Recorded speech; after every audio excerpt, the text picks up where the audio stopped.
সুসংবাদ হচ্ছে আগামী 5ই আগস্ট আজ থেকে 3 দিন পর আমরা সেই ঘোষণাপত্র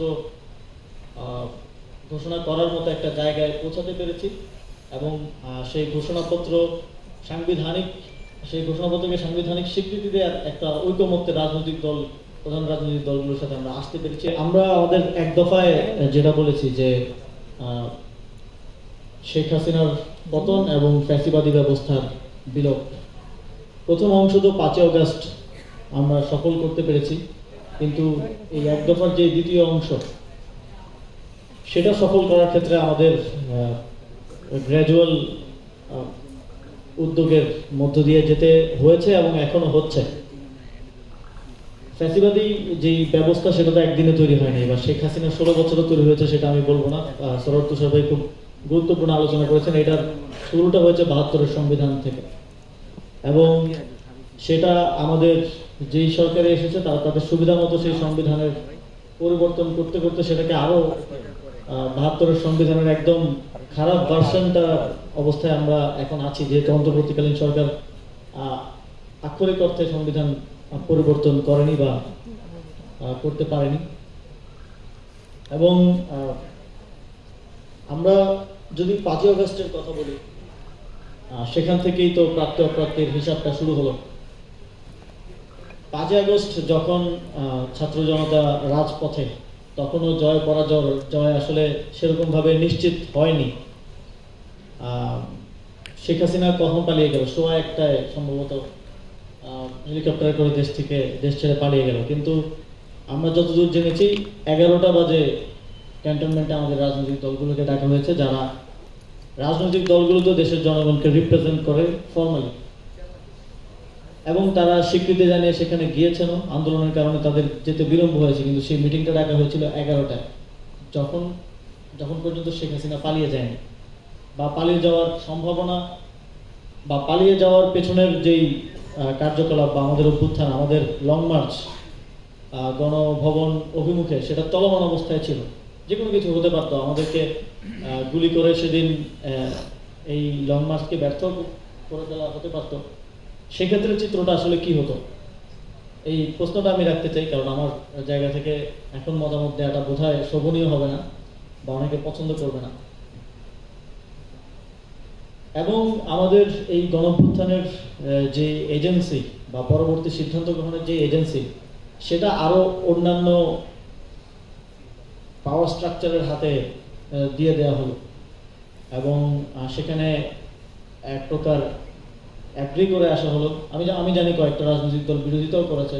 তারা সেখানে বলেছে যে ছাত্র নেতৃত্বের সাথে বসা প্রয়োজন, গণঅভ্যুত্থানের নেতৃত্বের সাথে বসা প্রয়োজন। তারপরেও সেখানে এক ধরনের মতানৈক্য থাকা সত্ত্বেও সেখানে এক ধরনের এজেন্সি দিয়ে আসা হলো একটা অন্তর্বর্তীকালীন সরকার গঠনের, এবং সেটার ঘোষণাও আসলো।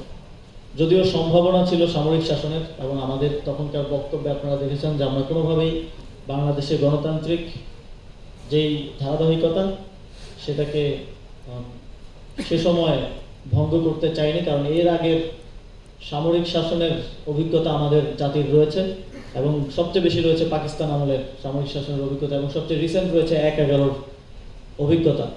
যখন আমার ডক্টর মোহাম্মদ ইউনূস স্যারের সাথে কথা হয়, তার নামটা যখন আমরা ঘোষণা করি, এর আগে নাহিদ ভাই এবং আমার একটা কনফারেন্সে কথা হচ্ছিল, তখন তিনিও আমাদেরকে খুব স্পষ্টভাবে এটা বলেছেন যে আমি যদি আসি তাহলে একটাই শর্তে আসতে পারি, সেটা হচ্ছে অথরিটি নিয়ে যেন আমরা কাজ করতে পারি।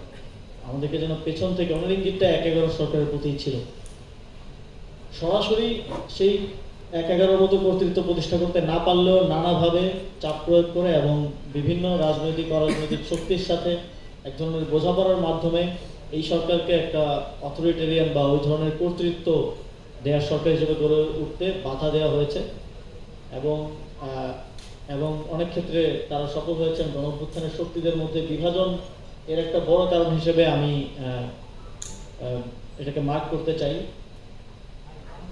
ফলে যেটা হয়েছে, আমরা যে ধরনের ড্রাস্টিক্যাল চেঞ্জ চেয়েছিলাম সেটা বাস্তবে সম্ভব হয়নি। তবে এখানে আরেকটা জিনিস মার্ক করা প্রয়োজন, যেটা বাস্তবতা। এই গণঅভ্যুত্থান কোনো রাজনৈতিক শক্তি কিংবা এমন কোনো শক্তি যার কাছে খুব স্পষ্টভাবে লিখিত কিংবা ডকুমেন্টেড আছে যে এই গণঅভ্যুত্থানের পরে কি হবে, এমন কোনো সত্যের হাত ধরে কিন্তু হয় নাই। 5 আগস্ট পর্যন্ত তো আমরা স্পষ্টভাবে বলতে পারি নাই যে এই এই জায়গায় এই পরিবর্তনগুলো আমরা চাই। তখন বাস্তবতাও এরকম ছিল, এবং তখন এত দ্রুত ঘটনাগুলো ঘটে গিয়েছিল যে এই প্রস্তুতি নেওয়ার সময়টা এবং এই বোঝাপড়াটা এই কোটি কত ছাত্রের ছিল না। এই বাস্তবতাটাও আমাদেরকে স্বীকার করতে হবে।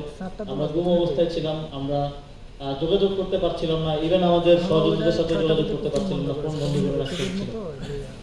এবং সেই বাস্তবতার কারণেই আমরা 5ই আগস্টে একটা ঘোষণাপত্র দিতে পারিনি। আমাদের তখন একটা 5 পয়েন্ট রূপরেখা দিতে হয়েছিল যে একটা অন্তর্বর্তীকালীন জাতীয় সরকার আমরা গঠন করতে চাই, গণহত্যার বিচার করতে চাই, রাজবন্দীদের মুক্তি দিতে চাই। আপনাদের যদি মনে থাকে সেখানে কিন্তু আমাদের একটা ঘোষণাপত্র দেওয়ার কথা ছিল একটা সফল গণঅভ্যুত্থানের পরে, কিন্তু সেটা প্রস্তুত করা সম্ভব হয়ে ওঠেনি সে সময়কার বাস্তবতায়। সেটা একটা আফসোস হিসাবে আমার আছে এবং আমার সহযোদ্ধা যারা ছিলেন তাদের প্রত্যেকেরই আছে।